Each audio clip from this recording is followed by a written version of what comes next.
All right. Good to see everyone here this morning. Hope everybody enjoyed their extra hour of sleep last night, or whatever it was you were doing with your extra hour last night.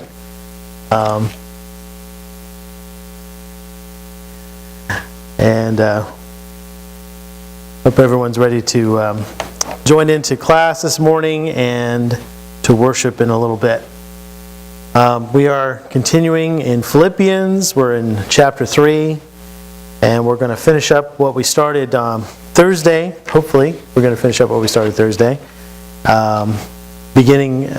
We were beginning in verse 12, and we got through verse 16. So we'll continue with verse 17.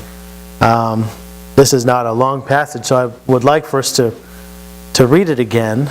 Could I ask someone to read Philippians chapter 3, verses 12 through 21, please?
Would you read verse 1 of chapter 4 also, please?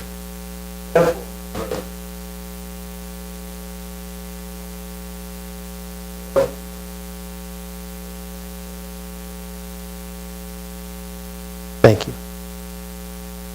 All right, and so on Thursday we discussed in this first part how Paul is making the point that even Paul, it has not reached the point where he is ready for the resurrection, where he has attained the resurrection, where he can say that's mine. Rather, he needs to continue pressing on, and the point is not that Paul is not. Well, I don't even want to say that Paul. The point is that Paul does not consider himself to be good enough for the prize that Christ has for him. And the larger point is that neither should we. None of us should consider ourselves to be good enough or to have served God enough to have attained this prize. But we have to always continue to press on and to continue to be more and more perfect. Until we do attain that prize. And he says that those that are mature, those that think they are perfect, need to think otherwise. And if they don't think otherwise, in verse 15, God's going to let you know that you need to think otherwise. God's going to make that clear to you, that your thinking is wrong. And in verse 16 he says, only, which we did not talk about, only let us hold true to what we have attained. And so there's this idea that we need to continue to move forward and not move backward. We have to keep on moving. And if we're not moving forward, then can we just stand still? No, I think the idea is we're either moving forward or we're moving backward. And so in order to hold true to what we have attained, we have to keep pressing on. Now, having made that point, he tells them a really good way to do this. In verse 17, he says, join in imitating me. Okay, and what has he just told them that he does?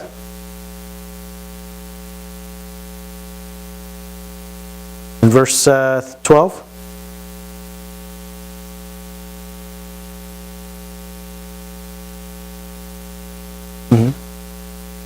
Okay. All right.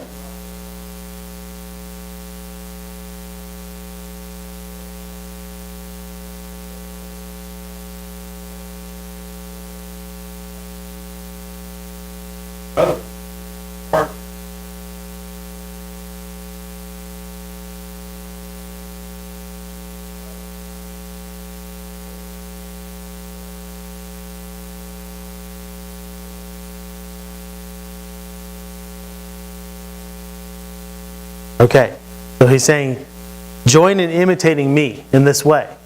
Continue to press on. Yes, Doc.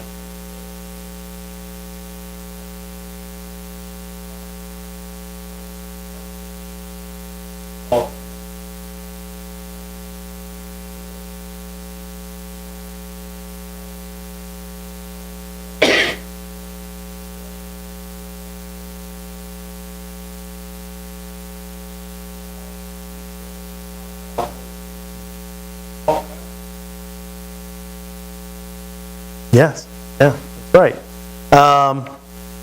And because we've seen back in chapter 1 that they are going to have some of these same hardships that he's had. They're going to join in his suffering. And so they need to just, like you said, stay the course. Keep pressing on. So join in imitating me. And then he says, keep your eyes on those who walk according to the example you have in us. So, the example, who does he mean by us when he says the example you have in us? Well, obviously he's including himself, Paul, but who else? There's obviously more than one person here.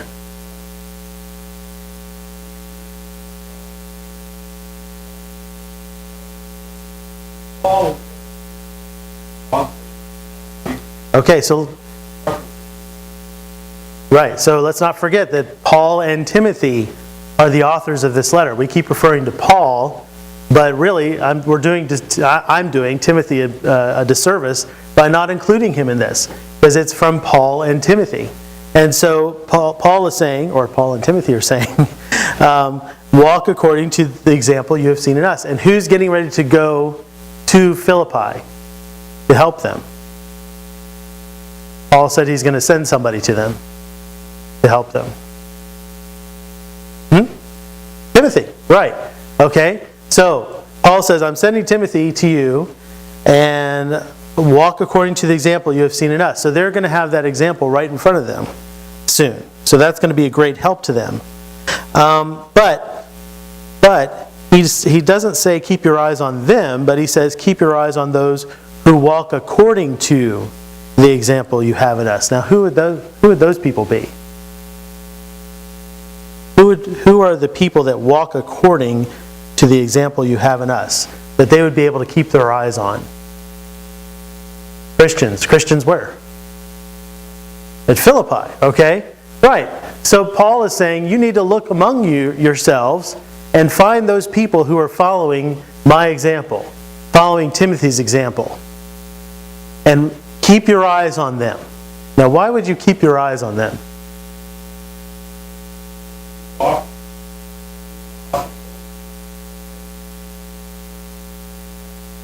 Okay, so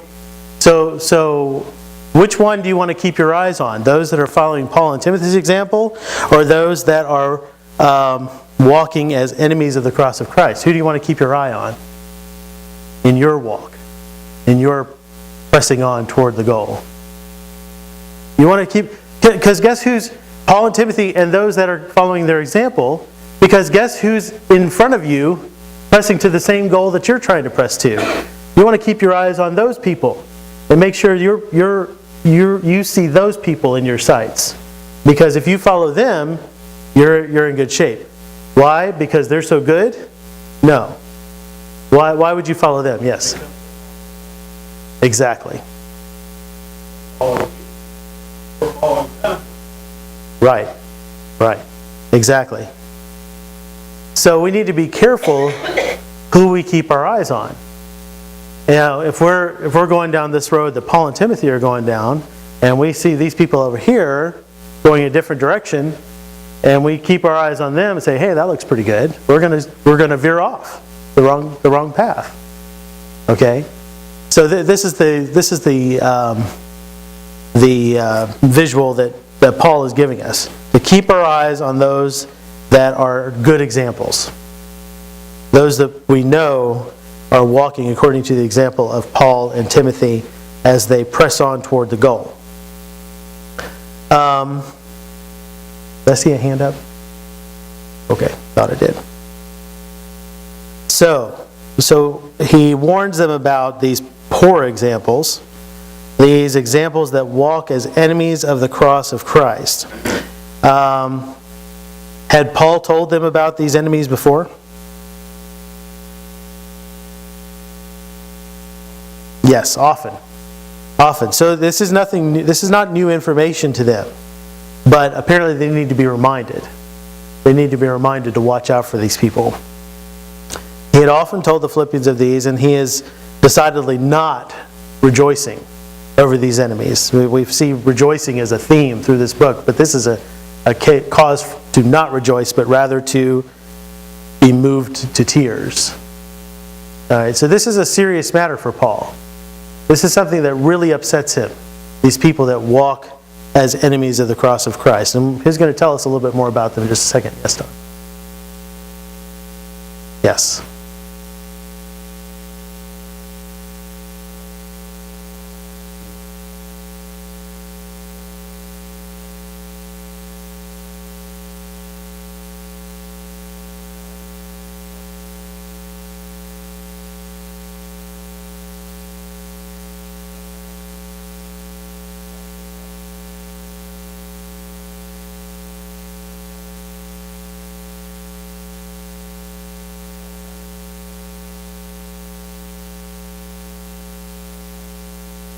Right. That's right. And so, so not only do we keep our eyes on those that are the good example, that are walking according to the example of Paul and Timothy, but we ought to be, these others that ought to make us upset, ought to make us weep. And one of the reasons why, well, go ahead, Keith. Did you have your hand up?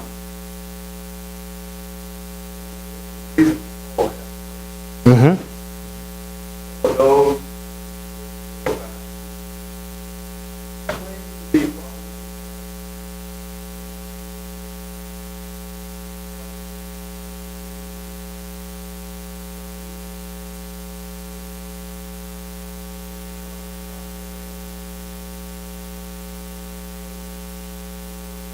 Mm-hmm. Right.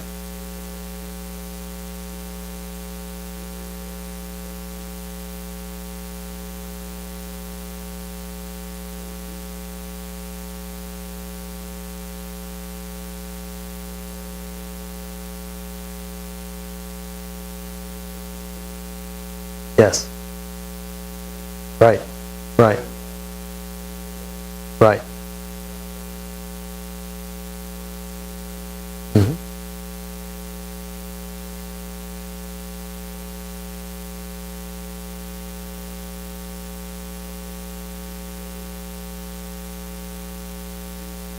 Mm-hmm.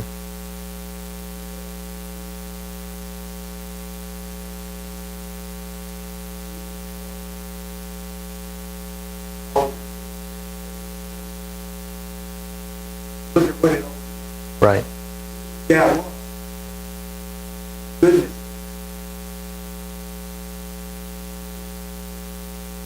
Right. Yeah.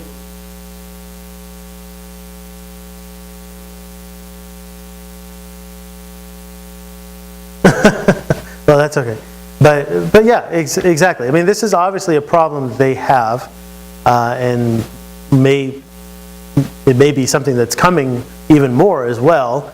We're not sure, but it seems to be something that they already have because he's already told them about it. He's already discussed it with them, and he's warning them about it again. And let's look at who these enemies of the cross are. He says in verse 19, their end is destruction. Now, what does he mean by that? Their end is destruction.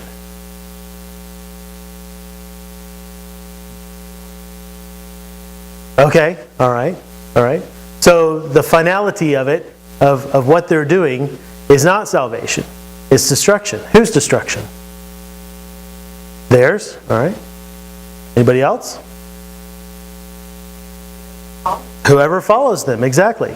So I think Paul is speaking has a double meaning here, where he's saying their end is destruction. Nothing good's going to come to them from what they are doing, but also those that follow them are going to be destroyed as well. And so the end of what they're doing is destruction, and so don't follow them. And can you see why Paul weeps about this? I mean, these people are taking people away from Christ and leading to their destruction instead. Their God is their belly. Well, what's the implication there? Who are they really serving? Their bellies, themselves. They're concerned about their physical well-being more than anything else. And so that may mean that these are people that are teaching for self-gain. They're teaching because they see that there's money to be made in it, or they're maybe they might even be swindling money from the congregation. I don't know, but the fact is that that's what they're concerned about. All right, is their belly, feeding themselves, taking care of themselves. They're not concerned about the congregation and about Christ. All right, see your hand up. Okay, all right, and he says they glory in their shame, the ESV says. I think the KJV says their glory is their shame. What does that tell you? We see people today whose glory is their shame. Okay. All right. And so again, we have that side of things where what you glory in is what's actually shameful, what should be shameful to you, right? Or what you glory in becomes your shame in the end. When the end comes, that's going to be your shame. Because you've gloried in the wrong things. You've gloried in your belly. You've gloried in your own desires. Yes, Don?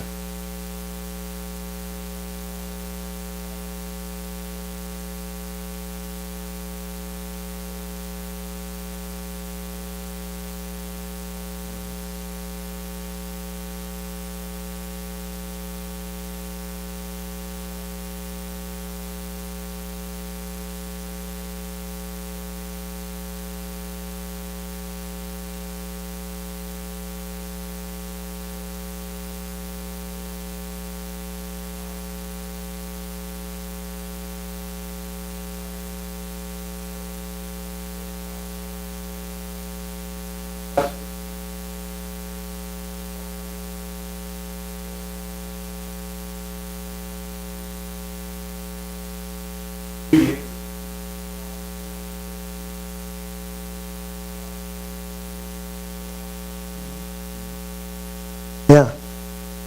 Yes. Right. And so there's the other side of it where you're actually glorying in things that are shameful, things that should be shameful. And the homosexual issue is one of those things that's prevalent right now. We see that in current events where, isn't it wonderful, that people that love each other can be married. Well, it's not. God doesn't think that's wonderful. God thinks that's shameful. And so we ought to agree with God and say, yes, that's shameful. But rather, people glory in that. And people glory in the fact that they accept that. Well, that's, God's going to show them, just like He told these people to think they're perfect, God's going to show them one day, no, you're wrong. That was shameful. You should not have gloried in that. Yes, Keith, your hand up. Is that? Mm-hmm.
Yes.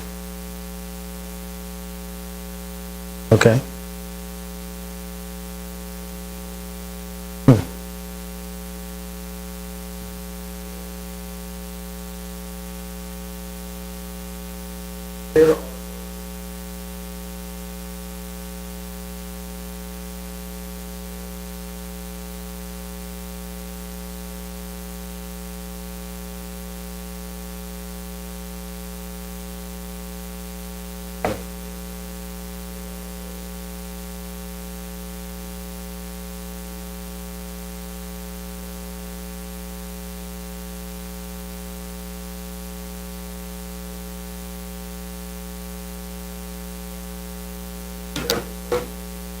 Right.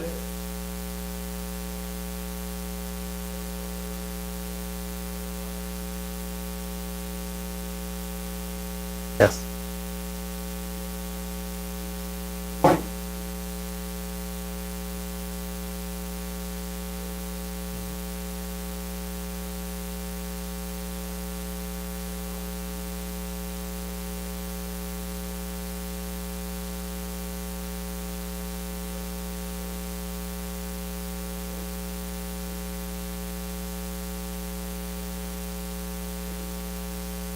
Yes. Yes. Yes. Yes.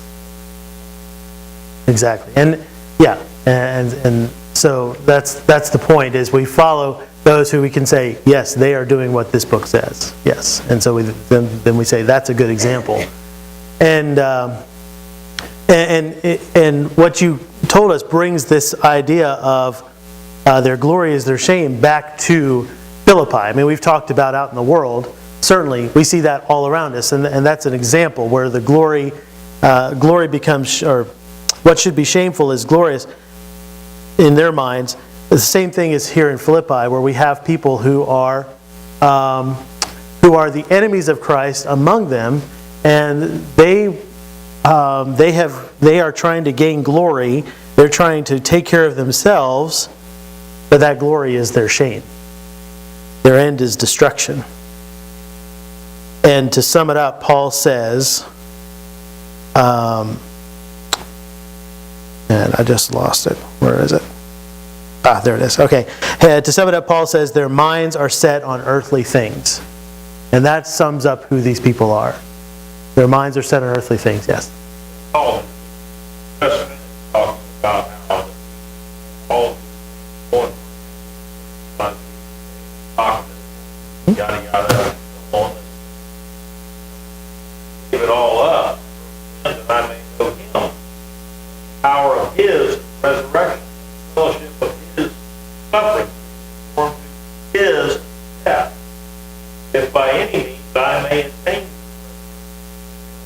time Paul says I, is if by any means I may. All right. That's All right. the glory belongs to Christ. Contract. Oh, I'm somebody. That's right. And yeah, and we do, I think, see examples of this in the church today, where people are more concerned about themselves and their name in the church, and that people know who they are, that people, and to some extent that people follow what they teach. They're concerned about people agreeing with them, agreeing with what they teach. I've seen preachers do that, and it's wrong. It's wrong. We ought to all be agreeing together on what God wants us to do. Yes, Tom. Yes. Which is what we talked about at the beginning of chapter 3. Certainly. And we're not supposed to be focused on earthly things. We're supposed to be pressing on to the goal. And this is what he says in verse 20. But our citizenship is in heaven. That's where we belong. We don't belong here. We're just staying here for a while. We belong in heaven. That's our home.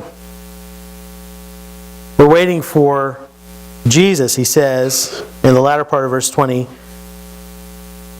to come and get us and bring us home. We're waiting for Jesus to come and transform our lowly bodies, in verse 21, to be like His glorious body. And so, if we're waiting for that, then why would we be focused here? Why would we make our bellies our God? That belly, my belly is not going to be here anymore. I'm looking forward to that.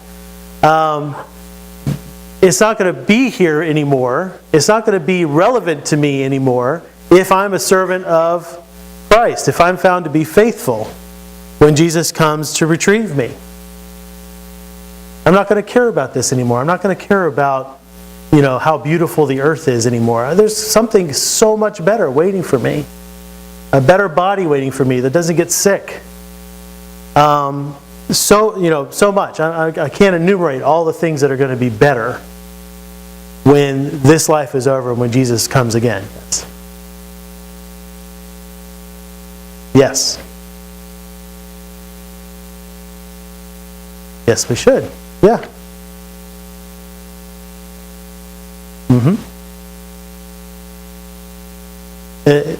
Yes, it certainly would. It certainly would. And that's what Paul's trying to instill in the Philippians, is this attitude of pressing forward, looking forward to our home with Jesus, and not getting caught up in what's here and all the problems that we have here. Because there's plenty of them. Some of them we make for ourselves. Some of them come from outside. Some of them are persecution from people that are enemies of Christ. There's plenty of problems here, but if we're focused on the goal, then none of that matters. We just press on in our service to Christ. That's the point Paul's making.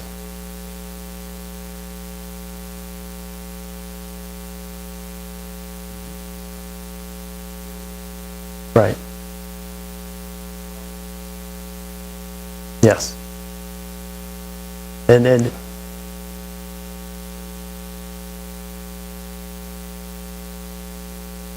right. And Wayne pointed out Thursday that word attitude occurs a couple of times in Philippians, and Philippians seems to be a theme, is attitude. How we think about what we are doing here. Now, as far as the body transforming, I'll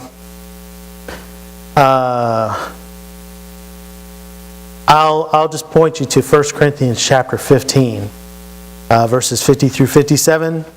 Paul talks about that to the Corinthians, talks about, how it's going to be a better spiritual body. And then 1 John 3, 1 through 3, John speaks of being transformed to be like Jesus. So just some parallel passages for you to consider on your own. And but the point is, why would we waste time serving the God of our belly? Why would we follow that example of those enemies of Christ? And why would we have our minds set on earthly things when this is going to take place? And it's going to take place by the power, the same power in verse 21, that enables Jesus to subject all things to himself. And so we can trust in that. We can trust in that. Jesus has the power to do this. We can have faith that in the end, Jesus will transform us. And by that, in chapter 4, verse 1, he says, "Therefore, my brothers, whom I love and long for, my joy and crown, stand firm thus in the Lord, my beloved." We can stand firm knowing that in the end, Jesus will transform us to be like him and to take us to our true home in heaven. In verse 1, just in the few minutes we have left, we'll end with this. Paul calls the Philippians my joy and crown. What does that mean? What is he telling the Philippians there?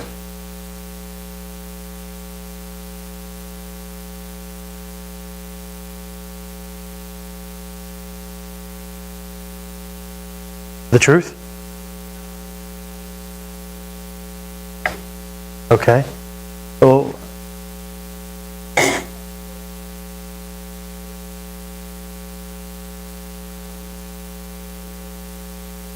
Uh-huh.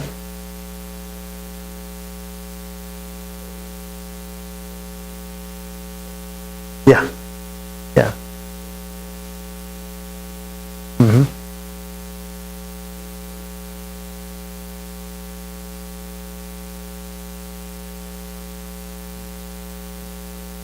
Right. Yeah. So we've already seen how Paul has a lot of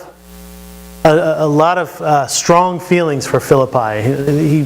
He regards them highly, and he has deep emotions about Philippi, and we saw that in chapter 1.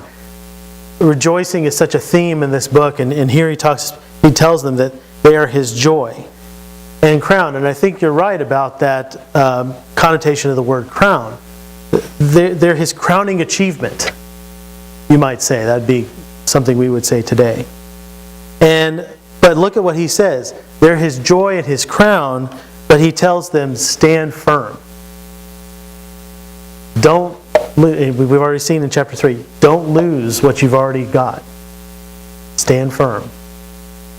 Just because you're my joy and crown now doesn't mean you can't fall backwards.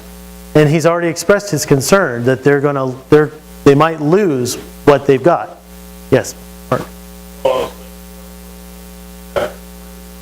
Going on, Paul says, "Man, the foundation and laid that was Christ, now man may lay on that foundation with hay and stubble, or gold, precious stone."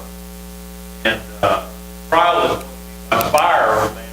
We're talking here about the preacher and the people birds. Some are going to be about all going to be tried by fire. Fire is going to bring out what kind of work they make. Paul here is telling them, I think, there is the way in the crown, there is gold, precious stone. But they need to remain so. They're going to be tried by fire. That's true. That's a very good parallel. Right. And so Paul is concerned about them, and it's evident that Paul will do everything he can to hold on to what he has attained in the Philippians. In the Philippians. And so we see that, not only has he written this letter to them to encourage them, but also he has promised that, if the Lord wills, he will come to them, because he wants to work with them and make sure they remain his joy and crown. Any other comments before we end our class this morning? All right, we're going to continue on with what we should have talked about this morning. That's okay. We're going to continue on with chapter 4, looking at verses 2 through 7 on Thursday. So I hope everyone can make it out to that. And thank you for your attention and your comments.